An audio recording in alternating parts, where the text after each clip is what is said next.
Radio Clédou, le journal avec Sotelma Malitel.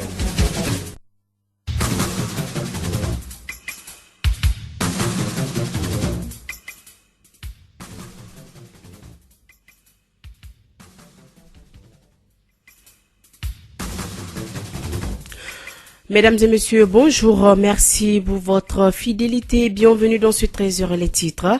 Crise syndicale à l'hôpital du Point G. Les différents syndicats de cet important établissement hospitalier du Mali se livrent une véritable bataille de légitimité. Vous aurez des éclairages dans ce journal.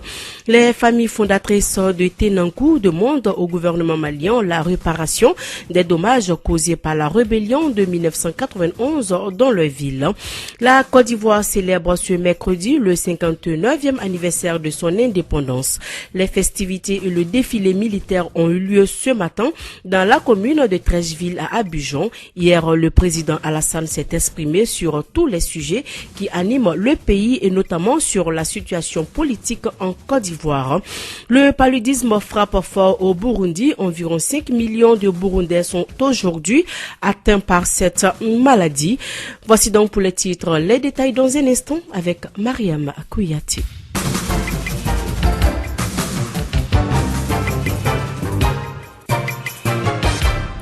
Tout d'abord, affaire des hélicoptères qui a coûté des milliards de francs CFA à l'État malien fait grand bruit au Mali. Le gouvernement promet de faire toute la lumière sur l'achat de ces hélicoptères. L'annonce a été faite sur Twitter par Yaya Sangaré, ministre de la Communication et porte-parole du gouvernement. Je le disais tantôt, la crise syndicale divise les agents de l'hôpital du Point G.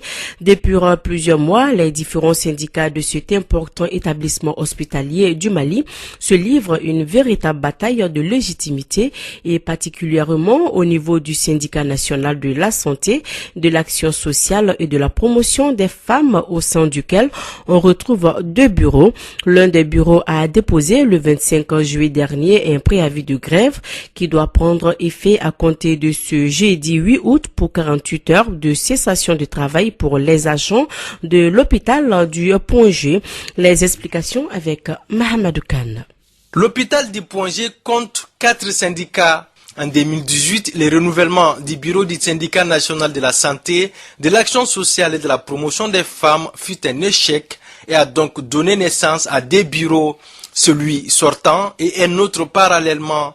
Il est dirigé par Fousseini Koulibaly qui appelle les travailleurs de l'hôpital à aller en grève à compter de ce jeudi 8 août afin de réclamer des meilleures conditions de travail. Il s'agit juste du refus du directeur général du Point G d'honorer ses engagements sur les différents points d'accord lors de la conciliation du 9 avril 2019. Le point 2, c'est l'ingérence du même directeur dans les affaires syndicales au CHU du Point G. Aussi, la gestion non transparente réalisée avec des éléments non représentatifs du personnel depuis plusieurs années qui a abouti à une série de carences de fonctionnement administratif, matériel et financier, illustrant l'incapacité du directeur du CHU du Point G à tenir convenablement notre hôpital. Qui a ajouté l'abus du pouvoir du directeur général du CHU du Point G à travers une demande de contingent de 30 policiers du GMS à l'hôpital, chose que nous n'avons jamais vue. Fodi Sinayogo est le secrétaire aux revendications du bureau sortant du syndicat national de la santé, de l'action sociale et de la promotion des femmes.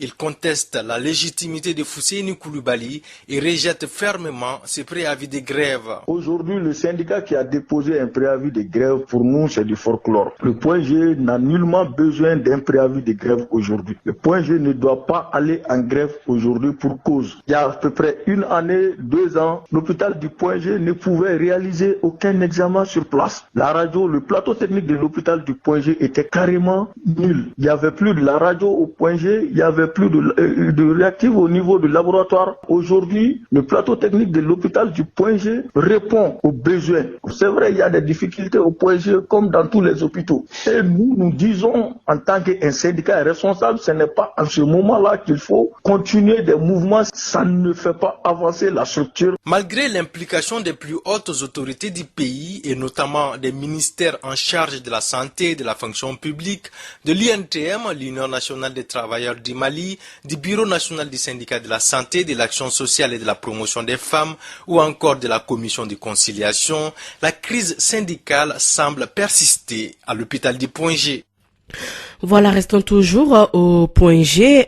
C'est donc le nouveau patron en poste depuis mai 2018, qui est donc la principale cible de Fousseni Koulibaly du syndicat national de la santé, de l'action sociale et de la promotion des femmes. Écoutons à présent Ilo Bella Dial. Il est le directeur général de l'hôpital du Point G.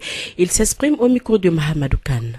Le syndicat national de la santé a organisé son congrès national et à l'issue de ce congrès, ils nous ont notifié que le groupe mis parallèlement en place, dirigé par Fousseni Koulibaly, qui est un agent du laboratoire, était suspendu pour 5 ans. Et le congrès nous demandait, à travers une correspondance faite par le secrétaire général du syndicat national de la santé, d'avoir pour seul interlocuteur le bureau sortant, qui est dirigé par M. Karim Traoré. Donc depuis ce temps, pour nous, c'était déjà clair. Nous avons reçu des instructions de la centrale mère qui nous dit qu'il faut travailler avec Karim Traoré. Nous avons dit à M. Fousseni Koulibaly que nous étions prêts à le recevoir en tant qu'agent de l'hôpital, et lui et tous ses collaborateurs, et que pour tout problème de l'hôpital, notre porte était ouverte. Et qu'il était important qu'ils le comprennent et que les actes de sitting et les actes de vandalisme qu'il dirige, qu'il organise au sein du projet devaient être faits au niveau de l'UNTM. Et que nous n'étions pas dans le rôle de pouvoir l'investir en tant que secrétaire général du syndicat de la santé, et ce n'était pas à nous de le reconnaître. Toute chose qu'il n'a jamais comprise. Et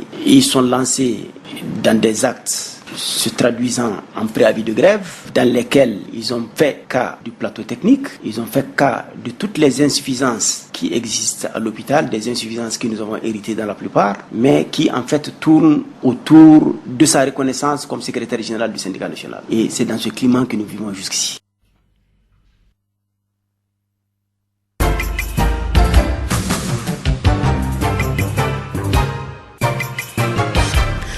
La mairie de la commune 5 a fait le point de ses activités des 6 derniers mois, état financier, la situation domaniale ou encore le point sur l'assainissement et le cadre de vie. Tout a été détaillé par le conseil communal.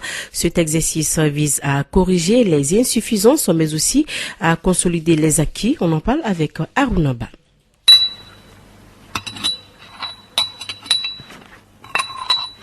Cette restitution semestrielle du conseil communal de la commune 5 s'est faite en 2 phases. Dans un premier temps, un déjeuner de presse, ensuite suit les points dans les différents quartiers en présence des populations. Pour ce 6e déjeuner de presse tenu le samedi 4 août 2019, le maire Amadou Ouattara est revenu sur l'inondation du 16 mai dernier qui a causé d'énormes dommages. Ce que nous devons regretter, il y a 8 morts d'hommes, probablement beaucoup de raisons, mais nous devons espérer que la nature probablement est passée par là, mais il y a le comportement de l'homme aussi qui est en jeu. Mais nous sommes en train, avec l'accompagnement de l'État, il y a le constat qui est déjà fait. On attend, nous, le rapport, en tout cas pour jouer notre partition, notre responsabilité, parce qu'il est clair que quand une maison sera identifiée étant dans le lit du marigot et on doit aller à la démolition, il est clair que le maire doit se référer au procureur pour obtenir l'ordonnance de démolition. Mais dès qu'on a l'ordonnance de démolition, on n'hésitera pas en tout cas à aller dans ce sens parce que nous sommes convaincus que nous ne souhaitons plus en tout cas vivre ce qui s'est passé le 16 mai. Le premier adjoint au maire chargé des finances dans une présentation détaille les grandes lignes des finances de la commune 5. 1er janvier au 30 juin. Le recensement que nous avons eu a donné 170 075 000 francs CFA. Le montant recouvré a fait 82 839 500. Le reste à recouvrer fait 87 235 500. Donc le TDRL, on a pu recouvrer 13 338 000.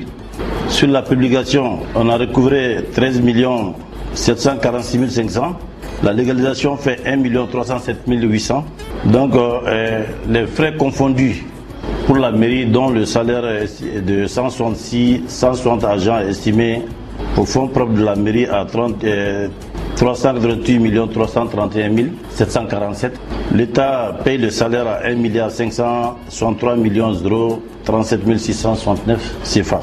Après ce 6e déjeuner de presse, doit suivre l'étape des restitutions dans les différentes communes. Voilà, je l'ai également annoncé dans les titres. Les familles fondatrices de Tenankou demandent la réparation des dommages causés par la rébellion de 1991 dans leur ville. Le message est porté par El Hadji Amadou Sissé des 6 familles fondatrices de Tenankou. C'est depuis 1991 que Tenankou est mis sous l'embargo des rebelles. Ça, c'est depuis 1991. On a été tués. Tenankou seulement a connu une attaque de 8 morts, dont un CB adjoint. On a connu la mort des chefs d'arrondissement et on a connu des morts à Togéré, à Djoura, à Tchafrabi. Et ça, c'est depuis 1991. Et nos animaux, près de 12 000 têtes ont été emportés. Les plus nantis de Tenankou, qui sont là aujourd'hui, 6 familles se sont retrouvées les mains nues. On a ficelé un document au nom de la paix quand on a prôné la paix et la réconciliation auprès des hautes autorités du Mali, mais on n'a jamais eu une oreille attentive. Bien sûr, on nous répond poliment, mais nous n'avons jamais bénéficié d'un iota. Le représentant que Massina avait chargé de suivre cette affaire a tout fait auprès de la nation. Voilà le document qui est là, qui a été élaboré et donné à toutes les autorités du Mali pour qu'on essaie quand même si minutes soit-il, qu'on essaie de dédommager un peu les morts, les blessés et les victimes qui ont tout perdu. Voilà, après donc Tenankou, direction Aké Massina, où les enseignants dénoncent leurs conditions difficiles à cause de l'insécurité, l'absence de l'État et la mauvaise gouvernance. Écoutons Chekne Soumounou, il est enseignant à Aké Massina. Nous, on pensait que là, le cercle de Massina est oublié par le gouvernement malien, parce que ça fait un beau temps. Les responsables du Mali ne venaient pas à Massina. Même s'il s'agit d'aller faire des grandes rencontres ou bien d'aller faire des ateliers, on nous appelait pour aller à Ségou. Donc tout le monde craignait Massina. Donc aujourd'hui, si le Premier ministre et ses ministres sont venus aujourd'hui à Massina, nous on ne fait que les remercier. On cherche pour que les banques viennent à Massina. Parce que dans tout le secteur de Massina, il n'y a pas une seule banque. Secondo, les fonctionnaires qui sont au niveau de Massina cherchent aujourd'hui des primes de zone dues à l'insécurité. Troisièmement, il y a des quartiers ici, Médine Extension et puis Nemabougou. C'est des grands quartiers et c'est des quartiers vraiment très valeureux, mais il n'y a pas d'électricité. Quatrièmement, donc maintenant, par rapport à l'intégration de nos camarades communautaires, il y a eu 2 intégrations. Mais nous, à notre niveau, ici à Massina, nous, on n'a pas reçu plus de 5 personnes. Donc vraiment, on demande à nos responsables qui sont en haut de songer en nous par rapport à ces problèmes-là. À Massina, ici, il n'y a pas une école qui est fermée dans le cap de Massina, mais au niveau du cercle du cap de Saro, il y a à peu près 4 ou 5 écoles, 6 écoles qui sont fermées là-bas, dues à l'insécurité.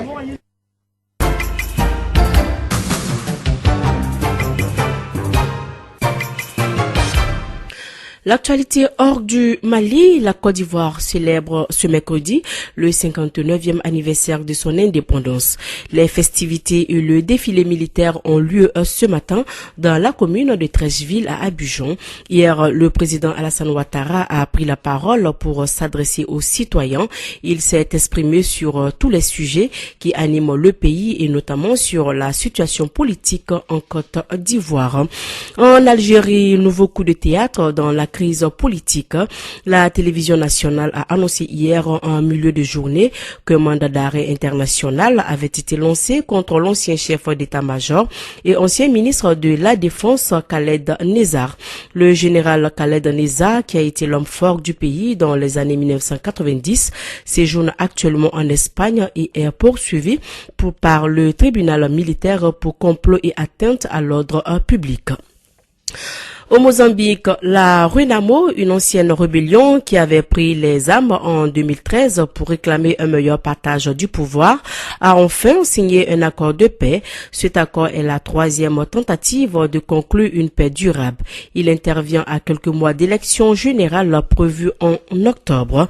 Le Burundi fait face à une flambée de paludisme. Selon les chiffres d'OCHA, le Bureau de coordination des affaires humanitaires de l'ONU publié cette semaine, 5,7 millions de Burundais sont aujourd'hui atteints par cette maladie. Cela représente 2 fois plus de cas que l'année dernière à la même période. Ce n'est pas donc la première fois que le Burundi est confronté à cette situation. En 2017 déjà, le gouvernement avait dû déclarer une épidémie. Plusieurs causes expliquent cette recrudescence de la maladie. Donald Trump est attendu à El Paso ce mercredi pour rendre hommage aux victimes de l'attentat dans lequel 22 personnes ont été tuées samedi. Mais le président américain risque de recevoir un accueil frileux dans cette ville frontalière en deuil et à majorité hispanique. Plusieurs élus locaux accusent Donald Trump d'avoir alimenté par sa rhétorique la haine des suprémacistes blancs contre les hispaniques.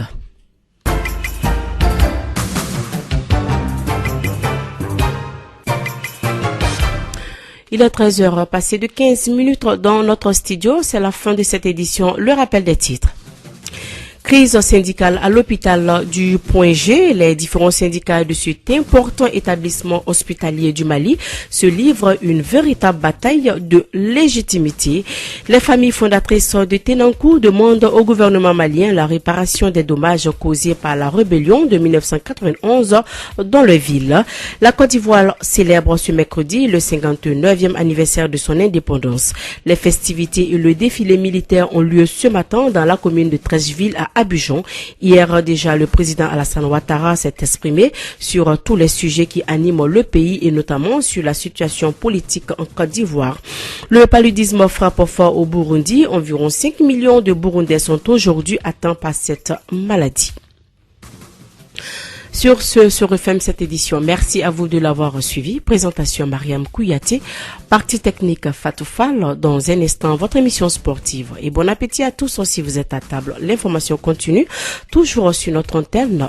Restez toujours sur la 101.2 car c'est ici que se passent les bonnes choses. Au revoir.